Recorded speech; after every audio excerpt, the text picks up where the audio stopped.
Please share this video if you can. It helps our Kenosha community. Thank you. Hello, it's nice to talk with you today. Nice to talk with you. Concerns about misconduct and performance among some teachers have been raised by many members of the Kenosha community. How do you plan to ensure these teachers are held accountable for their actions, particularly in cases where student safety or educational outcomes are compromised? Well, as an acting school board member, I'm already in the trenches with that.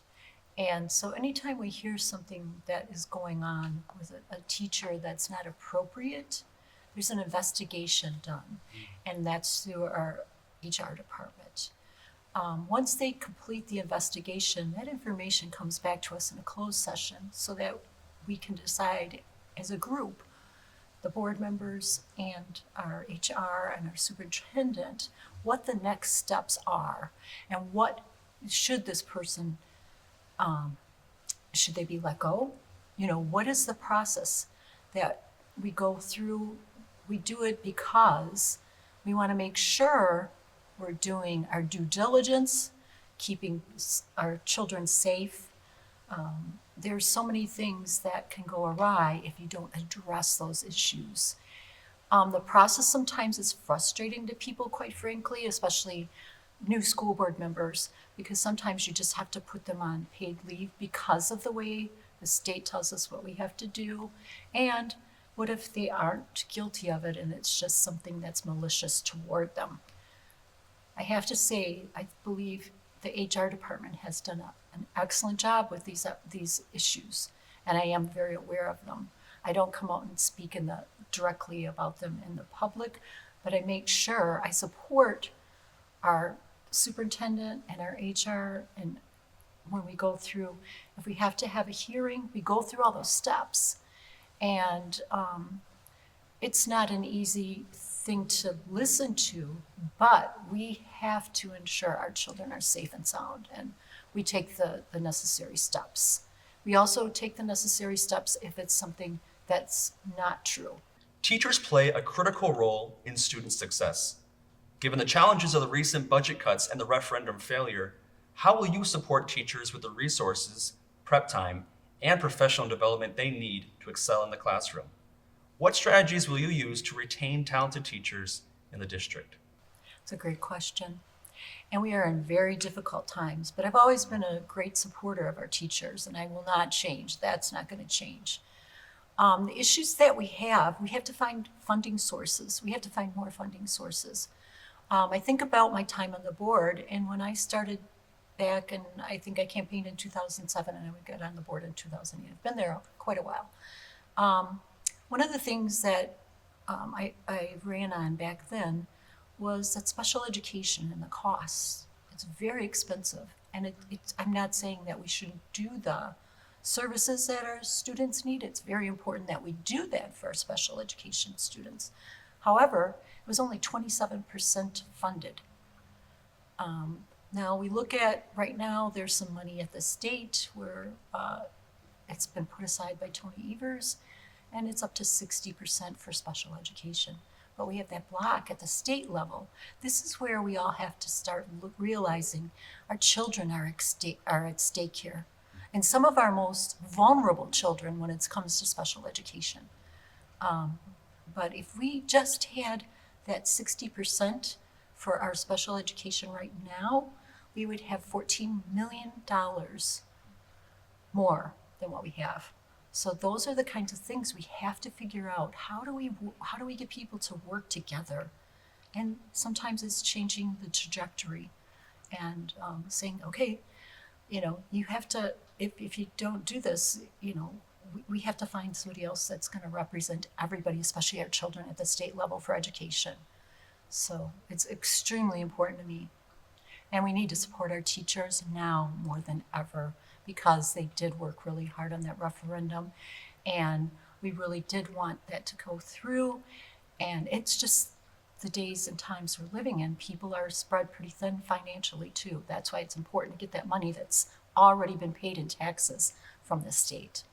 Given the recent referendum failure, how will you navigate political divides to prioritize student interests, balance the budget, protect critical services, and ensure support for teachers, including vital services for students with special needs?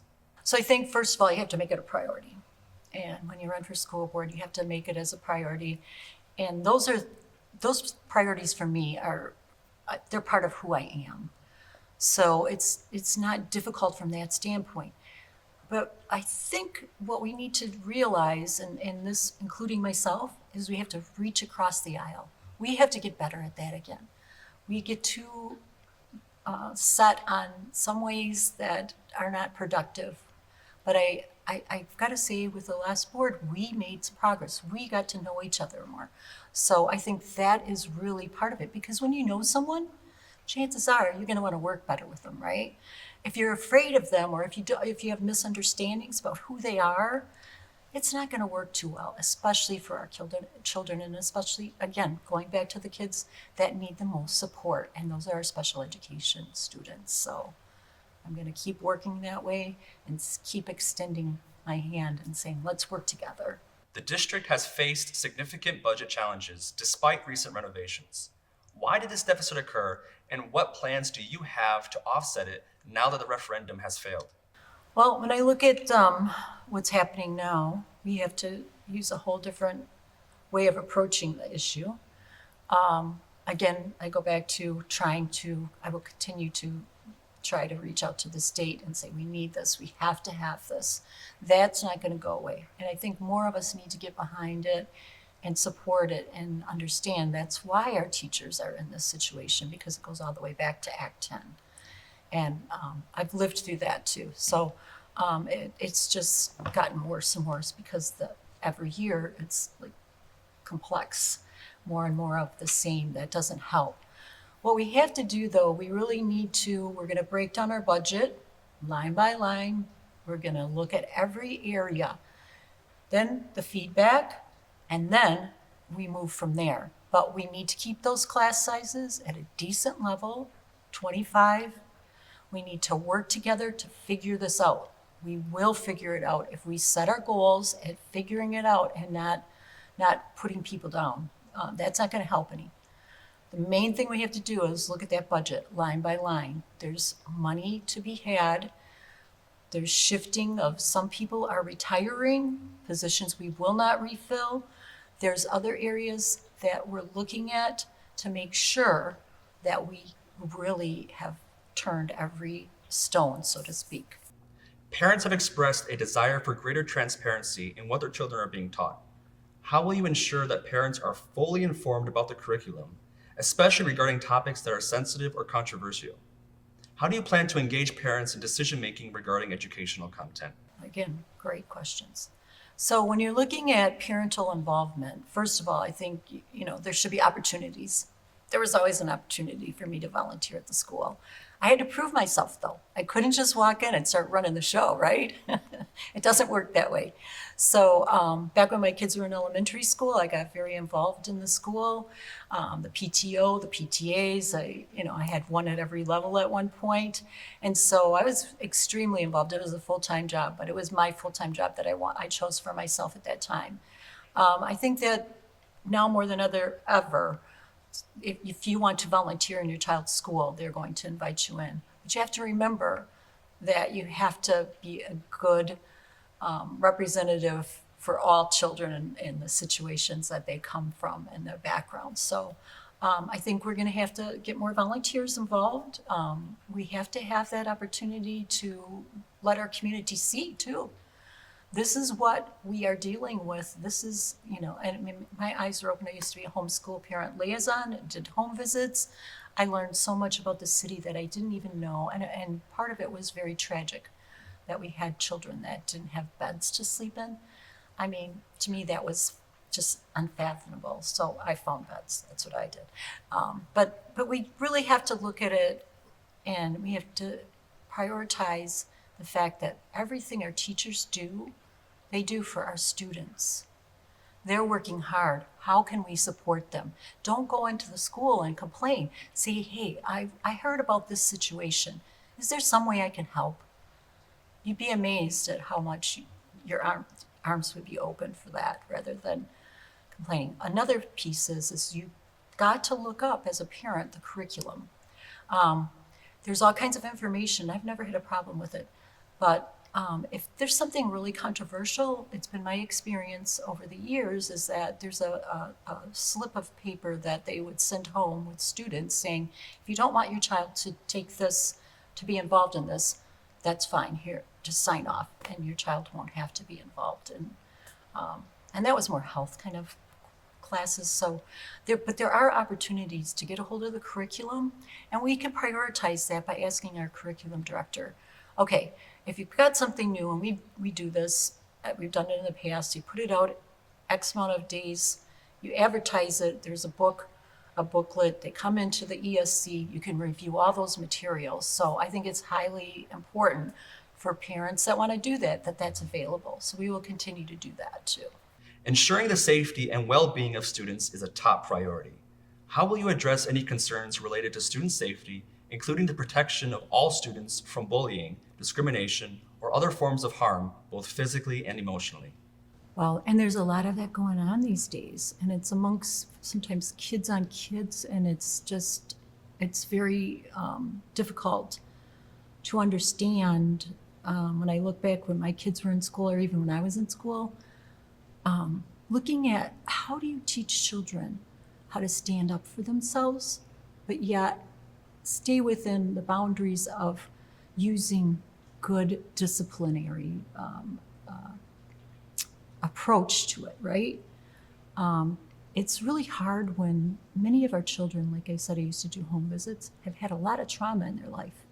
So we need to make sure we can get those social workers, the counselors. I had heartbreaking situations at the school I worked at. And at one point, the school psychologists, we only had part-time social worker, part-time psychologist, and part-time counselor. None of them were in the building. And the principal came to me, and I counseled a little girl that had huge trauma in her life. And I knew what to do intuitively, but not everybody has that. So we need to make sure that our children that are coming to us, we really get to know them and make parents feel comfortable with sharing. If there's something that, your child's experienced, let us know so we can work with you and your child, because that trauma can come out in really ugly ways sometimes, or they could just share it with a younger, if they're in a younger class, like this young lady was in kindergarten, and she was telling the other students, so the teacher heard it right away and pulled her out, and and I just sat down, and we made a story about her loss, and I let her color, and but we've got to make sure we ensure that we can do that. And then the mental health services that are available outside of the school are every bit as important or more important. And I think part of it, parents, just put down your phones. When a child is trying to get somebody's attention, I've seen this over and over again, and it really gets to me because you don't realize, we had a psychologist do a presentation to us one time, and she had this little clip, and it was about serve and return, a little baby.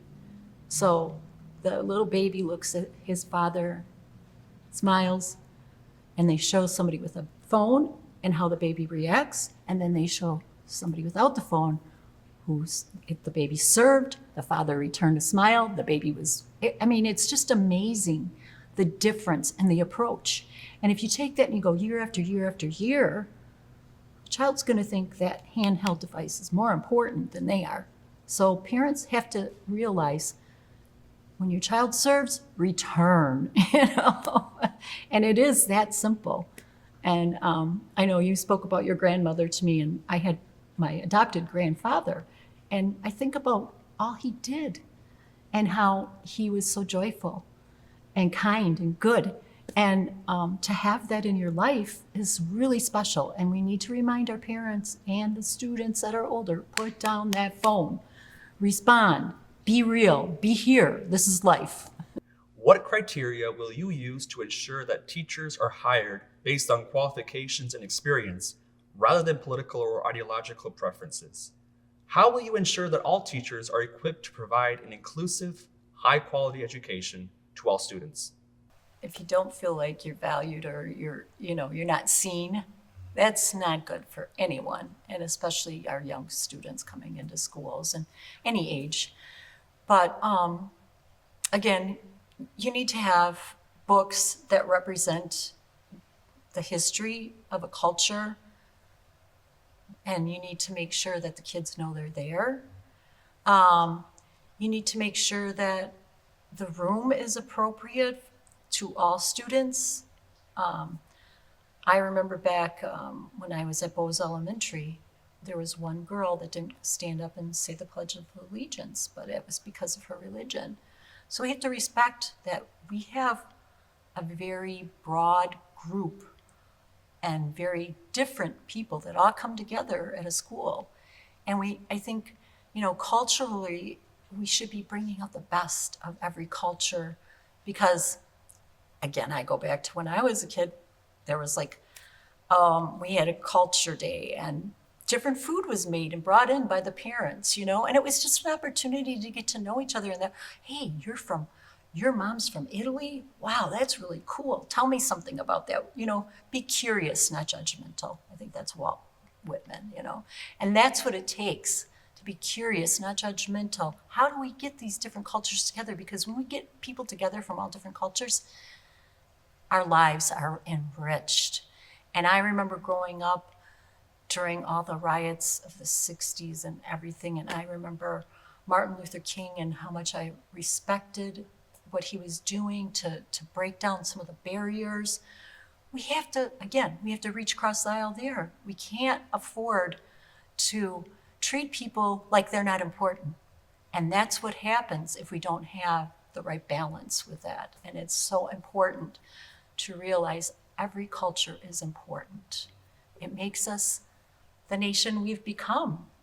That's how we got started. How do you define positive socialization in schools? And why do you believe it is essential for student development? What role should the school board play in fostering social emotional learning and student engagement? And how would you ensure that academic success is balanced with meaningful opportunities for students to build interpersonal skills and relationships? It's a great question. Many of them combined. So, my thoughts, I like peace learning circles. Joe Mangy was my principal at Bullen. It was a junior high when I went there. That's the first time I ever met him. And by the way, he knew my name years later. The guy's got a vault of a memory, But those kinds of opportunities to show how you can self-regulate. I mean, if that isn't what we need now more than ever, the peace learning circles teaches so much, and it teaches about our history, it touches on that, but it really teaches some techniques on how you can be kind to each other and how important kindness is. And those are the kinds of things that social emotional support is so important. Again, it's one of those things where it's like everybody's in a big rush. We don't have time for that. No, we have to find time for it. We have to carve out time for it. The kindness breakfast, that got started years ago, I think when Joe was the superintendent. It's absolutely wonderful. All these kids come and, they're doing kind things and they get elected to be part of this group. But every child should get a chance to experience that. It's okay to be kind. In fact, it's really good to be kind. And I go to Mr. Rogers on that. It's a no-brainer to me. But unfortunately, in a mean world, sometimes those things get pushed aside. So we need to reinforce it. The people that are doing that good work, praise them, and really, when a child does a good deed, start young with them. Teach them how they can help in a world that needs the extra support. The latest NAEP results highlight poor student performance, and KUSD is no exception. With the pandemic leaving many students behind, what steps will you take to improve reading outcomes in primary grades and close learning gaps? How will you ensure these efforts effectively address students' academic needs and prevent further setbacks? Building our futures, and I think I talked to you about this a little bit, but the new reading program, I truly think, and that was from the state, no dollars connected. There's dollars connected, but no money was was handed out. I think we need that in order to be successful with it, because you have to have the funding to hire the people you need to do the job, especially in this where we're spread pretty thin. But when I look at that program, nothing, you do what you do, what you know at the time, right?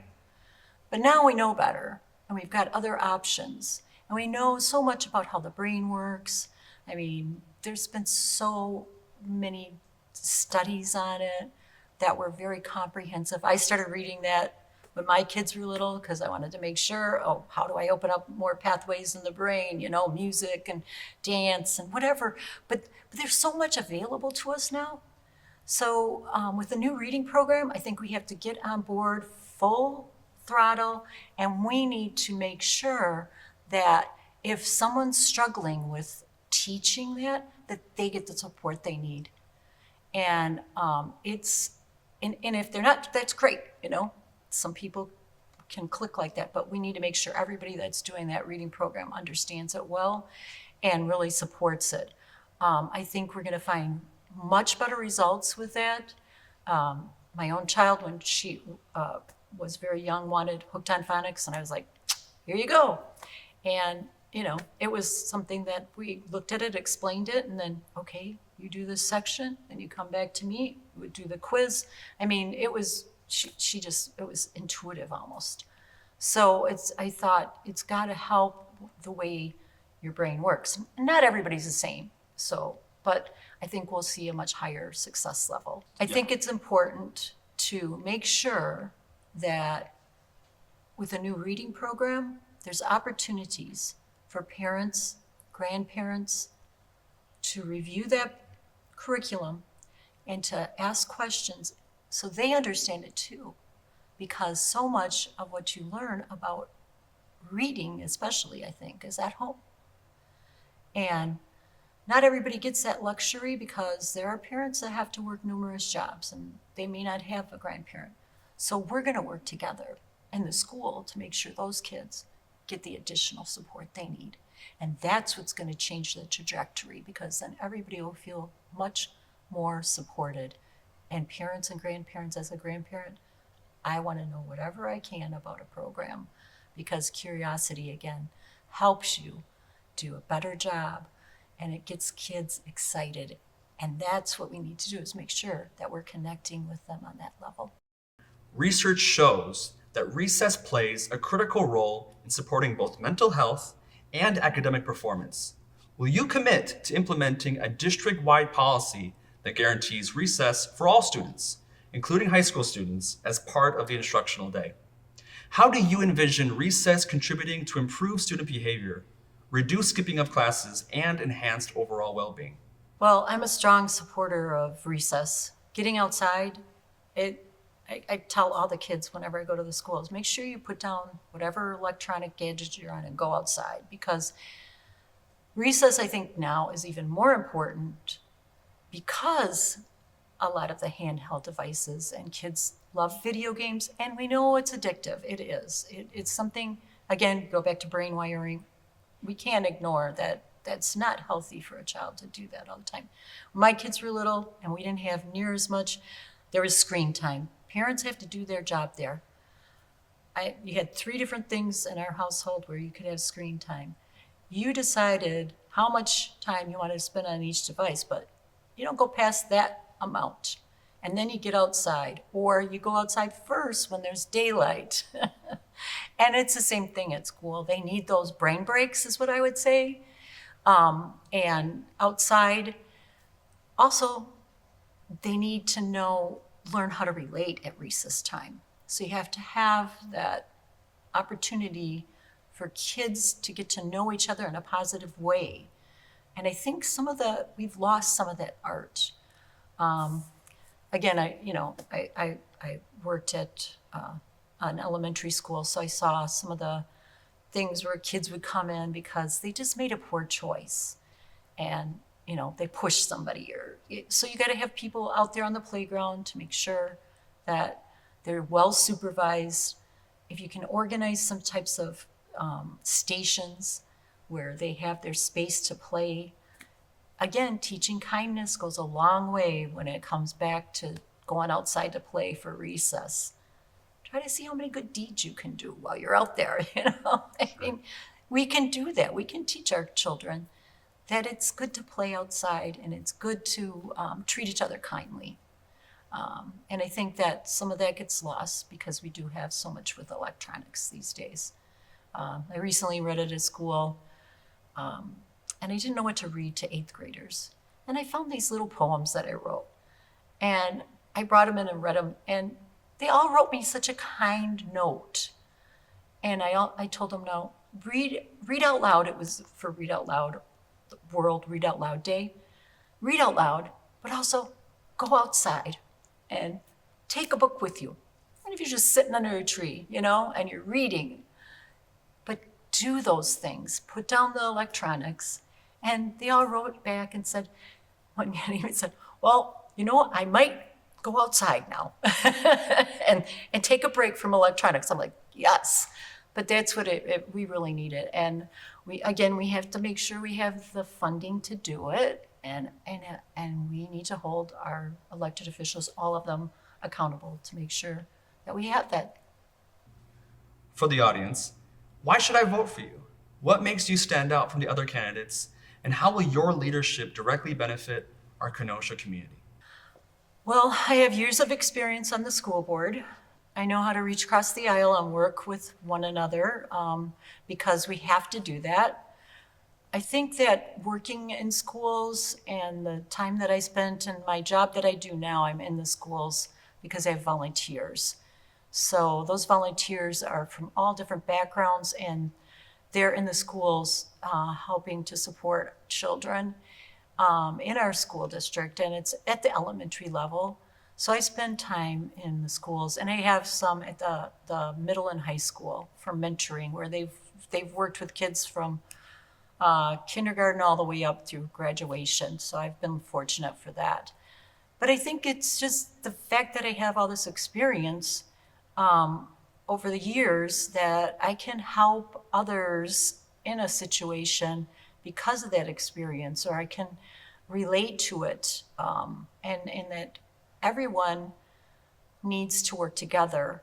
We're going to have different views and how things should be done, but let's figure out how we keep coming back and realizing it's about the kids. It's not about us, and it's about what we're doing to make sure we're ensuring the very best educational process for our children and their mental health, their physical health, and those extra things like playing an instrument, being part of the choir, doing theater, chances to express themselves in other ways. And I will support all of that wholeheartedly. I will never give up on that, and we will figure it out, and we will maintain those programs. So that's why I'm running again. As we close, we'd like to express our sincere gratitude to the candidates for their participation, to the dedicated team at Backyard Dream Productions for making this forum possible, as well as the many Kenoshans who contributed thoughtful and vital questions. Thank you to all the viewers for watching. We encourage you to please share this video so we can reach more members of our Kenosha community. Before I go, I'd like to quickly announce my first children's book I'm authoring and illustrating, titled Kenowhere, The Key to Knowing Kenosha, set to be published in 2026, so stay tuned. Thank you for joining us. Make sure to get out and vote on April 1st and let your voice be heard. And if you were curious, here's a little more info into what Backyard Dream is all about. Ever since I was a kid, I always enjoyed making films in my backyard with all the neighbor kids. I built stages and we put on performances during family parties. And I always wanted to continue that dream into adulthood and start a production company and really show that 8-year-old self that anything's possible when it comes to dreams, and just make movies, make short films, working with corporate clients. All of that all encompasses my dream of my 8-year-old self. Over the past 10 years, we have done everything from short films to corporate clients and everything in between. We do live events, we go on location for clients, even do stuff in the studio.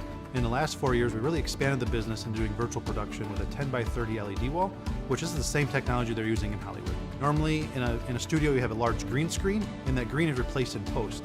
In our studio with our 10x30 LED wall, we can do it in real time right in the camera. So we build the environments, and then we put them on the LED wall, and when you shoot that wall, you get a full parallax 3D of that world.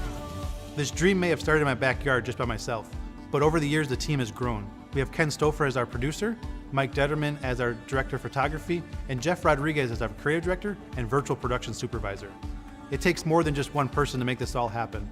It was very advantageous for me to start Backyard Dream in Kenosha because 1, it's my hometown, 2, we have a very creative community, and 3, we're between Milwaukee and Chicago, 2 large hubs in the industry. I want to continue to grow the business here because this community has been great and it's striving to something even better. One of the biggest missions of Backyard Dream is to work with students and young adults. And some of those opportunities include coming to the studio, taking a tour, experiencing the gear, experiencing a production, and ultimately hiring those students back to work here. And that means that we're keeping our students local and that they're able to work in their own backyard with the resources that we're able to provide. When we found out that Backyard Dream had won the Forward Award, it was very humbling to see that the community is supporting us, that we are making a difference in Kenosha for young adults and future companies that are coming here. This all started when I was 8 years old, and that dream has never changed, just the backyard has been getting bigger over the years. So I think it's important that you tell your story, you get out there and show the world that anything is possible, no matter how small your resources are at that time.